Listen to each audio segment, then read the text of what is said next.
Perkenankan kami berbagi adab Islami ziarah kubur. Siapapun pasti akan mati, dan manusia terbaik, dia menggunakan kehidupan dunianya untuk mencari bekal kebahagiaan kelak di akhirat. Untuk menanamkan kesadaran akhirat, Islam mengajarkan ziarah kubur.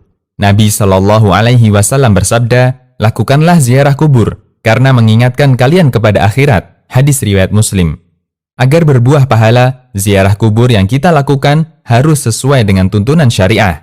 Tetapi sebelum memasuki pembahasan adab-adab, tidak boleh melakukan safar hanya untuk ziarah kubur.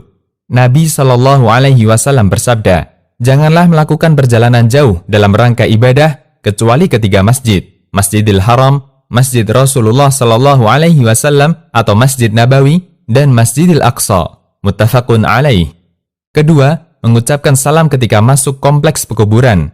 Dari Buraidah radhiyallahu anhu, dahulu Rasulullah Shallallahu Alaihi Wasallam mengajarkan para sahabat jika mereka keluar menuju pekuburan agar mengucapkan Assalamualaikum ahlad diyar minal mu'minina wal muslimin wa inna insya'allahu lalahikun nas'alullaha lana walakumul afiyah, yang artinya salam keselamatan atas penghuni rumah-rumah kuburan dari kaum mukminin dan muslimin. Mudah-mudahan Allah merahmati orang-orang yang terdahulu dari kita dan orang-orang yang belakangan.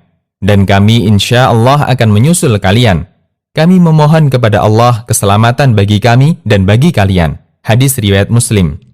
Ketiga, melepas sandal ketika memasuki pemakaman. Dari sahabat Bashir bin Khasasiyah radhiyallahu anhu, ketika Rasulullah Shallallahu Alaihi Wasallam sedang berjalan, tiba-tiba beliau melihat seseorang sedang berjalan di antara kuburan dengan memakai sandal. Lalu Rasulullah Shallallahu Alaihi Wasallam bersabda, wahai pemakai sandal, lepaskanlah sandalmu. Lalu orang tersebut melihat orang yang meneriakinya. Tatkala ia mengenali kalau itu adalah Rasulullah Shallallahu Alaihi Wasallam, ia melepas kedua sandalnya dan melemparnya. Hadis riwayat Abu Daud, An-Nasai, Ibnu Majah, dan Ahmad. Keempat, dilarang keras duduk di atas kuburan dan menginjaknya. Dari Abu Hurairah radhiyallahu anhu, beliau berkata, Rasulullah Shallallahu Alaihi Wasallam bersabda, sungguh, jika salah seorang di antara kalian duduk di atas bara api sehingga membakar bajunya dan menembus kulitnya, itu lebih baik daripada duduk di atas kubur. Hadis riwayat Muslim. Kelima, mendoakan mayit yang muslim. Dari Aisyah radhiyallahu anha, Nabi pernah keluar ke Baqi', lalu beliau mendoakan mereka. Maka Aisyah menanyakan hal tersebut kepada beliau. Lalu beliau menjawab, sesungguhnya aku diperintahkan untuk mendoakan mereka. Hadis riwayat Ahmad. Keenam, diperbolehkan menangis, tetapi tidak boleh meratapi mayit.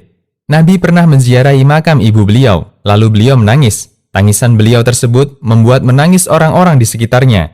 Lalu beliau bersabda, aku meminta izin kepada Rabbku untuk memintakan ampunan untuk ibuku, tetapi dia tidak mengizinkannya. Dan aku meminta izin untuk menziarahi makam ibuku, maka dia mengizinkannya. Maka berziarahlah kalian, karena ziarah tersebut dapat mengingatkan kalian kepada kematian. Hadis riwayat Muslim. Demikian, semoga bermanfaat.